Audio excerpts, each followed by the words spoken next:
Your grandfather worked at one company for 40 years.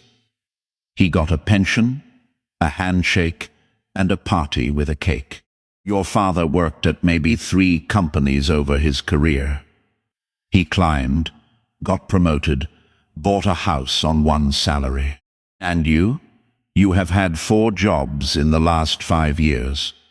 Not because you are disloyal. Because loyalty stopped paying in 1981. And nobody told you. That is not an opinion. It is a documented fact with a specific date, a specific man, and a specific morning. This is the money architect.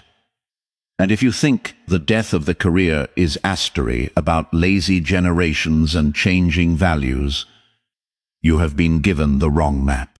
The city on that map was demolished 44 years ago. We are going to show you exactly when, exactly how, and exactly who signed the demolition order. Here is the number that starts this story. 11,359. That is the number of Americans who went to work on August 3, 1981, walked off the job in protest, and were told 2 days later they no longer had done. Not laid off, not made redundant, fired, permanently, banned for life from the federal service they had spent careers building. Their union, the Professional Air Traffic Controllers Organization, decertified and dissolved by October. Gone. The man who signed that order was the President of the United States. And here is what makes this number matter beyond those 11,000 people. In the decade before that morning, American workers had averaged 289 major work stoppages per year. Strikes, walkouts, the organized exercise of collective leverage. By the 1990s, that number had fallen to 34. By the 2017 day, it is fewer than 20. A collapse 93%. Not a trend, a signal. A single clear public signal sent to every corporation in America on August 5, 1981. The signal was this: you can fire them, all of them, and nothing will happen to you. Here is the open question this video answers. If the career contract was broken a specific day by a specific decision, what exactly broke? And why has no one in 40 years handed you the invoice? Leave your answer in the comments. We will come back to that question at the end. To understand what died, you have to understand what was alive. For roughly 30 years after the Second World War, the United States ran an unwritten contract between employers and workers. The terms were simple. You show up. You work hard. You stay. In return, the company gives you rising wages, job security, and a pension that will carry you through retirement. Not a written guarantee, not a legal document. An understood arrangement. A social compact embedded in the culture of work itself. And for a while, it functioned. Union membership in the United States peaked at 33.5% of the workforce in 1954. 1 in 3 American workers had organized collective bargaining behind them. That number mattered. When 1 in 3 workers can legally withdraw their labor, employers negotiate. They have to. The balance of power is real. The result was a remarkable period of shared prosperity. From 1948 to 1979, productivity and wages grew at almost exactly the same rate. The Economic Policy Institute has documented this in precise detail. Workers produced more. Workers were paid more. The relationship between the two held steady for 3 decades. That is not a coincidence. That is what collective bargaining does when it functions. Here is what most people miss. The career was not a gift. It was not corporate generosity. It was a negotiated outcome. Workers had power, and that power forced employers to share the gains. The pension, the raise, the promotion, the stability, all of it was the product of leverage. Not trust, not goodwill, not the benevolence of management. Leverage, cold, organized, contractual leverage. Remove the leverage and the gains disappear. That is not a theory. It is a mechanism. And mechanisms behave the same way every time. Pay attention to this number. 1979, the total number of union members in America peaked at 21 million workers. That is the high water mark. The moment before the tide turned. 2 years later, on a Tuesday morning in August 1981, Ronald Reagan walked to a podium in the White House Rose Garden and announced that the air traffic controllers who had gone on strike had 48 hours to return to work or lose their jobs permanently. Most observers assumed he was bluffing. PATCO had endorsed Reagan for president less than a year earlier. One of the only unions in the country to do so. Robert Poley, the union's president, believed the administration would flinch. He told members they had a commitment from Reagan in return for the endorsement. The controllers were essential workers in the most literal sense of the word. Trained specialists. Many of them veterans of the United States Air Force. Men who had spent years learning to manage thousands of aircraft in motion simultaneously. You could not replace 11,000 of them overnight, or so everyone thought. Reagan was not bluffing. He had prepared. His administration had drawn up contingency plans months in advance. Military controllers were ready. Non-striking FAA supervisors were ready. The government intended to absorb the disruption and hold. Donald Devine, Reagan's director of the Office of Personnel Management, had helped design the response. The plan was not improvised. The plan was a message. And on August 5, 1981, the message was sent. 11,359 workers were fired, not suspended. Not warned, fired, permanently barred from federal employment. PATCO was decertified by the Federal Labor Relations Authority on October 22, 1981. The union that had existed since 1968 was dissolved in under 3 months. The world that existed before that morning never came back. Here is the part nobody tells you about what happened next. The immediate consequence of the PATCO firing was operational. Flights were disrupted. Schedules were cut. For a period, American airspace ran at reduced capacity. That part was reported. That part was covered. The deeper consequence was institutional. And it was not reported because it did not happen in a press conference. It happened in boardrooms. In legal debates, in the quiet strategy sessions of corporate America, where lawyers and executives watched the Rose Garden announcement and drew a single, clean conclusion. The federal government had just fired 11,000 workers mid-strike, replaced them, absorbed the disruption, survived, and paid no political price. Public opinion, which might have been expected to rally to the workers, backed Reagan over the union by nearly 2-1. The political cost of mass firing had been tested in public, in real time, at the highest level of the American government, and it was zero. If the President of the United States could do that to a federal union, a private employer could do it to anyone. Historian Joseph McCartan spent years documenting what followed.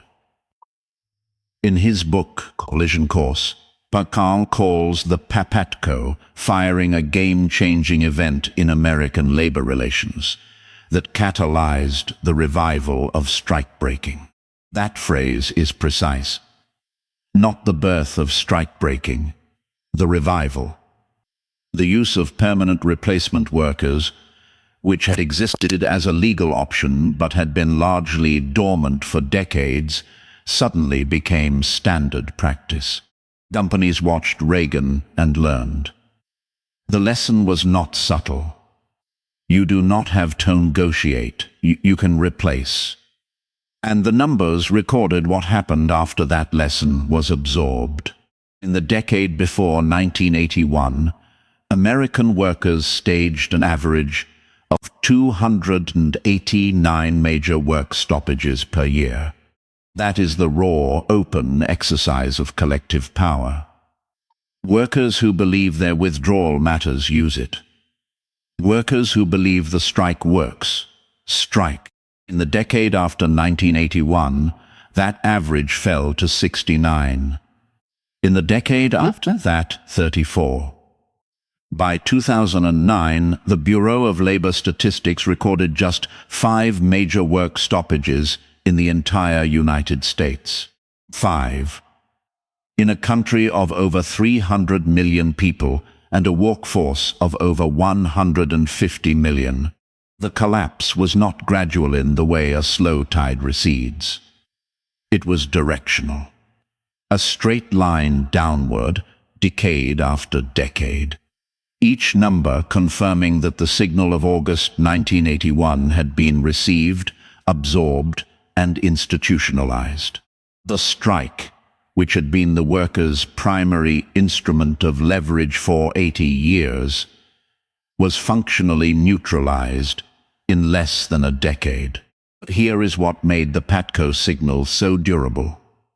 It was not just about strikes. It was about what strikes represented. A credible threat. The knowledge that if a worker or a union pushed back hard enough, the employer would face a real cost. Remove the credible threat, and the entire negotiating posture of labor changes. Not just at the bargaining table. In the daily invisible calculus of who asks for a raise and who doesn't. Who files a grievance and who swallows it. Who stays and who is too afraid to leave. Who accepts a flat wage for the 5th consecutive year because the alternative is silence or unemployment. The career contract had always rested on a balance of power. Not equality, balance. Enough leverage on the workers' side to keep the employer honest. August 5, 1981 did not just fire 11,000 people. It tipped the scales, and they have not been level since. Union membership did not collapse overnight. It eroded, year by year, in a single direction. By 1983, the membership rate was 20%. By 1993, 15%. By 2010, 11%. By 2024, 9.9%. A record low. Less than 1 in 10 American workers now has organized collective bargaining behind them. A number that was 33.5% in 1954. The foundation of the career contract. The mechanism by which wages tracked productivity for 3 straight decades now sits in single digits. That is not a trend. That is a dismantling. Deliberate, documented, and traceable to one morning. This is where it gets genuinely uncomfortable, because the dismantling had consequences that reached far beyond union halls. It reached into the wages of workers who had never joined a union in their lives. It reached into your paycheck. And the math on that is precise. The story of what happened to American workers after 1981 is not unique. It has a precedent. A precise one. Go back to Britain, May 3, 1926. The British general strike begins. 1.5 million workers walk out across the country. Miners, transport workers, printers, builders, iron workers. The largest coordinated labour action in British history. 9 days of genuine national disruption. The government of Stanley Baldwin declares a state of emergency. Volunteers are recruited to run buses and trains. The army is deployed to move food supplies. And on May 12, 1926, 9 days after it began, the Trades Union Congress calls the whole thing off. No agreement, no concessions, no victory. The workers return to their jobs on the employer's original terms. Often worse. The parallels to PATCO are not superficial. In both cases, a government stood firm, absorbed the disruption, and denied the union any negotiated outcome. In both cases, the workers who struck returned, or were replaced, on terms worse than those that caused the strike. In both cases, the public broadly sided with the government. And in both cases, the event functioned as a demonstration, a proof of concept. Here is what happens when organized labor challenges the institutional order and loses. After the 1926 general strike, the British government passed the Trade Disputes and Trade Union Act of 1927. General strikes were made illegal. Union political activity was restricted. The institutional response to a failed strike was to oust the failure to legislate further constraint, not to address the underlying conditions that caused the strike, to lock in the result. After PATCO, the Reagan administration did not change the conditions that had driven the controllers to strike. The outdated equipment, the impossible workloads, the burnout produced by a job where a moment's inattention could kill hundreds of people. None of that was addressed. The administration decertified the union, banned the workers for life, and moved on. The underlying grievance was declared irrelevant. The power question was the only question. But the deepest parallel is what happened to wages in the years that followed each event. Because in Britain after 1926, it was not only the strikers who suffered. It was the workers in every sector who watched the defeat and concluded that the fight was not winnable. Silent consequence of a visible crushing is the withdrawal of the next generation of challengers. Workers do not only respond to what employers do to them. They respond to what employers were permitted to do to someone else. After 1926, British Union power entered a long, slow decline. It would not reverse meaningfully until the post-war settlement of 1945, when the political conditions changed entirely. And even then, the recovery required a world war, a Labour government, and the creation of the National Health Service to force the pendulum back. In America after 1981, the same arc unfolded without any equivalent correction. No post-war settlement, no political rupture. The conditions set by the PATCO firing persisted and compounded. There is one further parallel the standard accounts never mention. The event that bookended the post-war union recovery in Britain was the 1984 miners' strike. Margaret Thatcher, who had studied both the 1926 defeat and the PATCO firing, prepared for that strike a full year in advance. Coal stockpiles were built. Power station reserves were secured. The government did not improvise. It replicated the Reagan model with deliberate precision. The miners lost. Union power in Britain entered terminal decline. The pattern repeated because the pattern was now understood. Preparation plus political will equals the defeat of organized labor.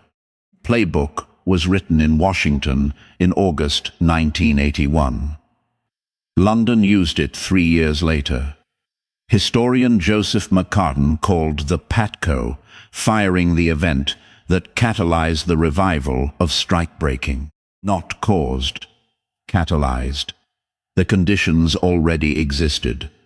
The PATCO firing was the ignition point, and the fire burned through American wages for the next 4 decades. So what does the wage data actually show?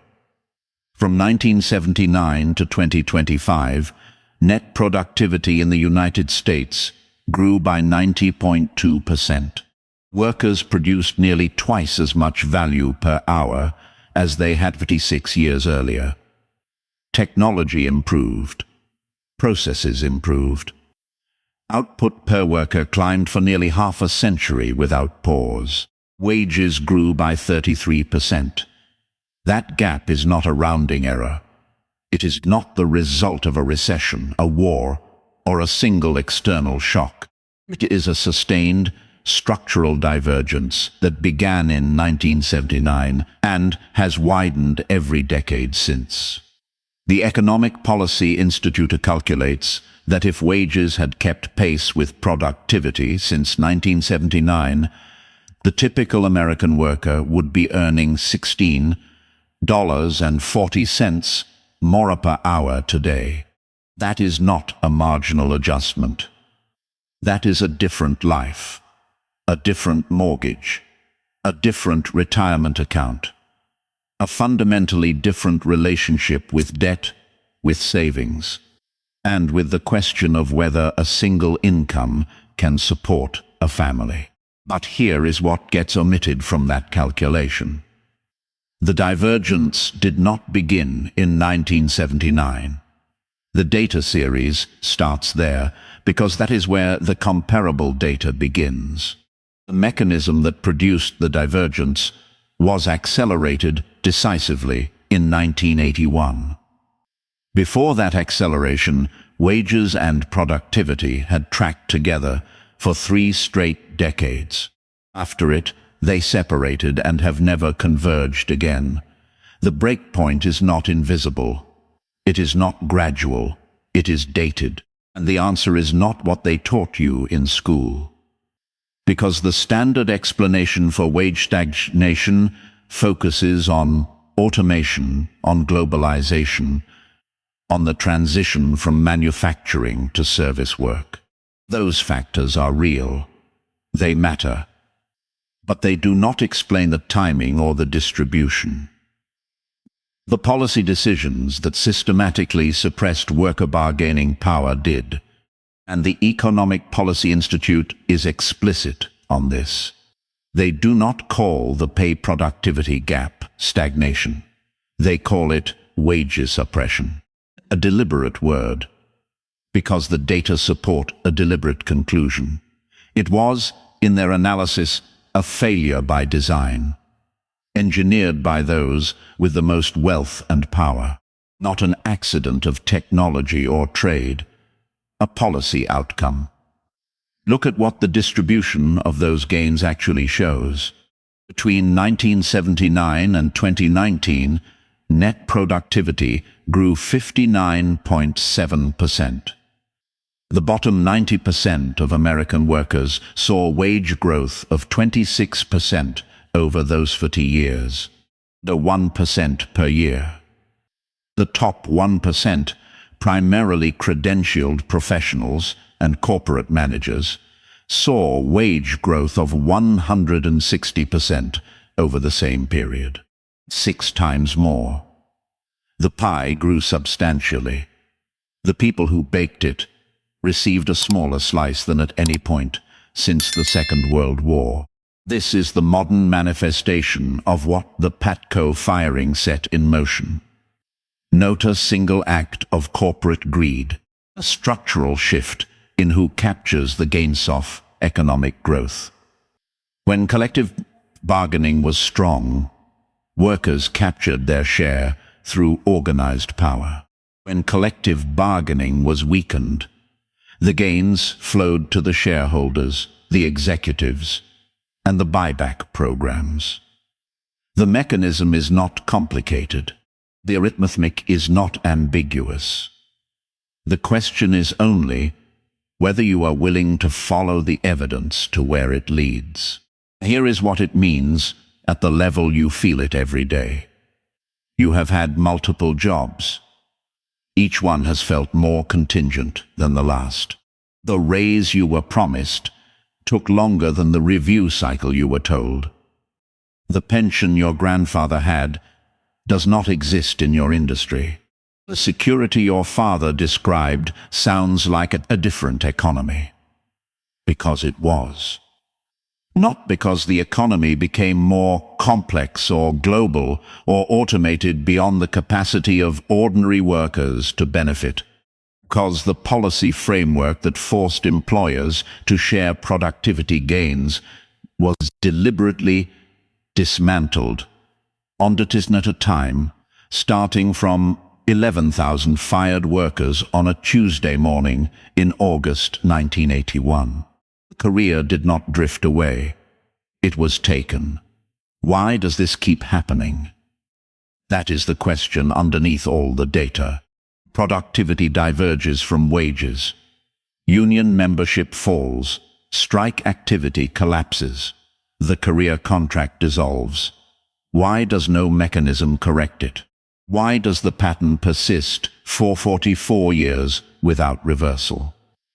The answer requires you to understand something about how institutional power reproduces itself.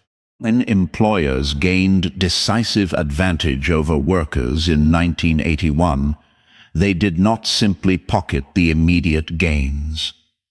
They invested them in further entrenchment. Higher profits funded political lobbying that resisted minimum wage increases, weakened the National Labor Relations Board, and made union organizing morally complex. The advantage compounded, not through conspiracy, through the ordinary logic of institutional self-preservation. Entities that benefit from a set of rules defend those rules. The rules that followed 1981 were designed, at every level, to prevent the restoration of the balance that existed before it. Here is what most people miss about who benefited. The beneficiaries were not only the obvious ones, not only shareholders and executives, though the CEO-to-worker pay ratio tells its own story. In 1965, the average American CEO earned 21 times the pay of a typical worker. By 2022, that ratio had reached 344 to 1. A multiplication by 16 in under 60 years concentrated almost entirely in the period after labor power declined.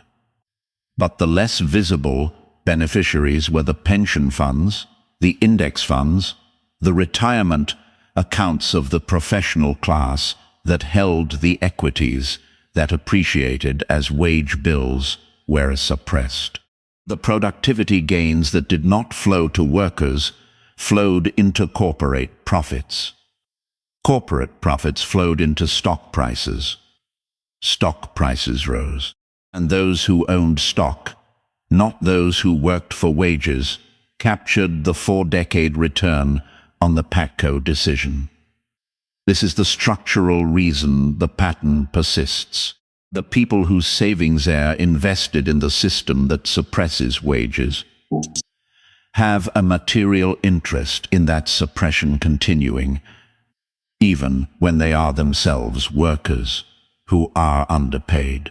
The two interests exist simultaneously in the same person. And the investment interest, because it is tied to retirement and security, tends to win. But it gets worse. The erosion of the career contract did not only affect the financial outcomes of workers. It changed the architecture of work itself. When employers no longer faced organized resistance to cost-cutting, the default became contingency. temporary contracts, 0 hours arrangements, the reclassification of employees as contractors, which eliminated legal obligations for benefits, pensions, and severance in a single stroke. The gig economy, presented publicly as innovation and flexibility, is structurally the completion of a project that began in 1981.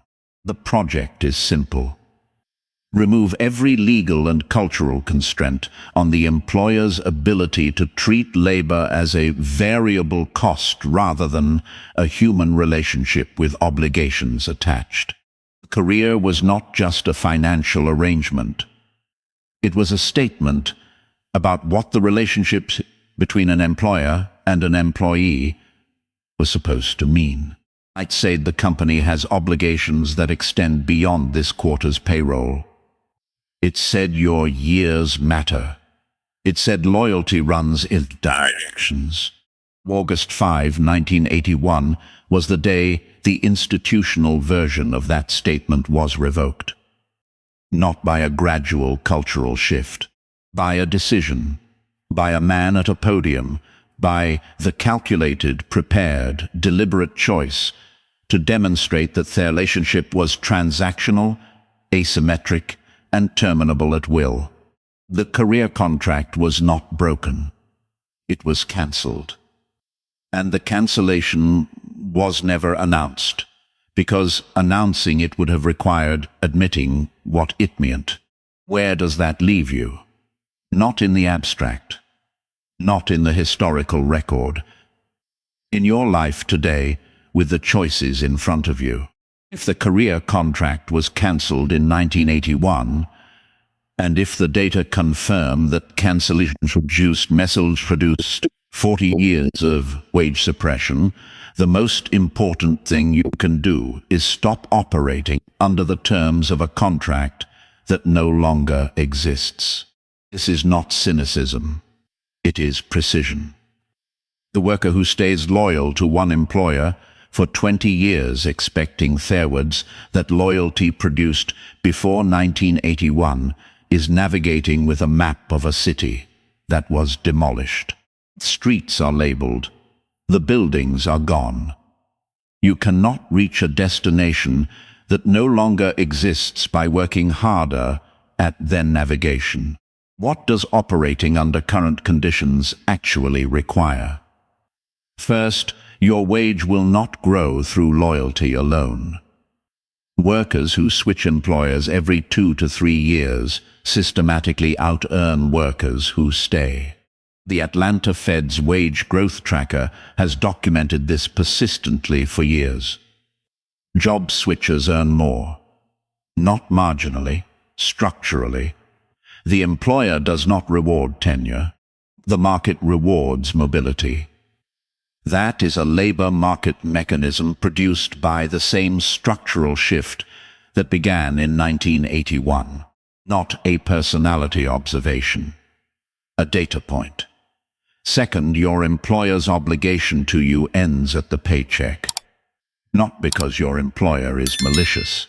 Because the institutional framework that once created obligations beyond the paycheck has been dismantled.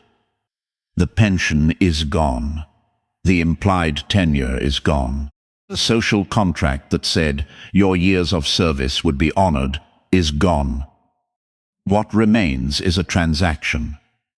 You deliver labor. They deliver compensation.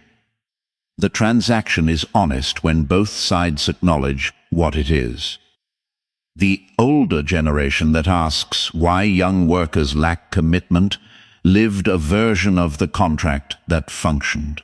Their experience is not dishonest, but it describes conditions that no longer exist, under rules that were changed before from our current workers entered the labor market, telling someone born in 1995 to commit to their employer. The way workers committed in 1965 is the equivalent of telling them to retire on a pension that was cancelled before they started their first job. The career did not die because workers changed. The career died because the institutions that sustained it changed. On a specific morning, for documented reasons, with measurable consequences that appear in your paycheck every month. That is not a reason for despair. It is a reason for clarity. And clarity, even uncomfortable clarity, is the only foundation on which rational decisions can be built. At the beginning of this video, we asked a question. If the career contract was broken on a specific day by a specific decision, what exactly broke, and why has no one handed you the invoice? Here is what broke. The mechanism that forced employers to share the gains of productivity with the workers who produced them, not the goodwill. Themetionism.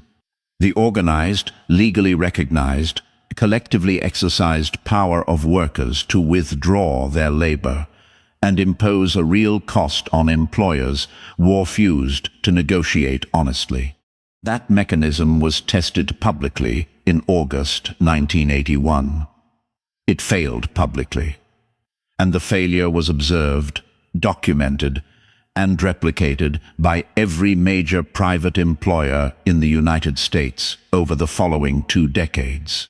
The invoice has not been delivered because the beneficiaries of the arrangement have no incentive to deliver it. The structural conditions that produced 40 years of wage suppression also produced the profits, the stock prices, and the executive compensation that funded the institutions, the media, and the political frameworks through which you understand the economy. The map you were given was drawn by people who benefit from you, not recognizing the city is gone. Your grandfather's career was real. Your father's career was the echo of it, fading.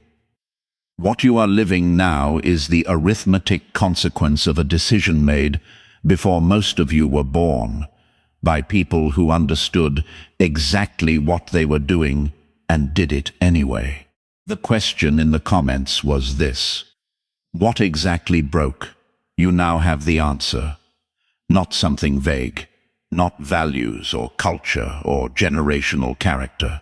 The collective bargaining rate, the strike threat, the institutional balance of power between employer and worker that held wages to productivity for 30 years and was dismantled in a straight line from August 1981 to today.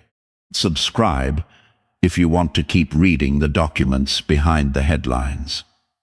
Next week, we go further into the mechanisms, how the policy decisions of the 1980s compounded, and what the data say about whether any of them are reversible. History does not repeat, but if you do not understand it, it will crush you all the same.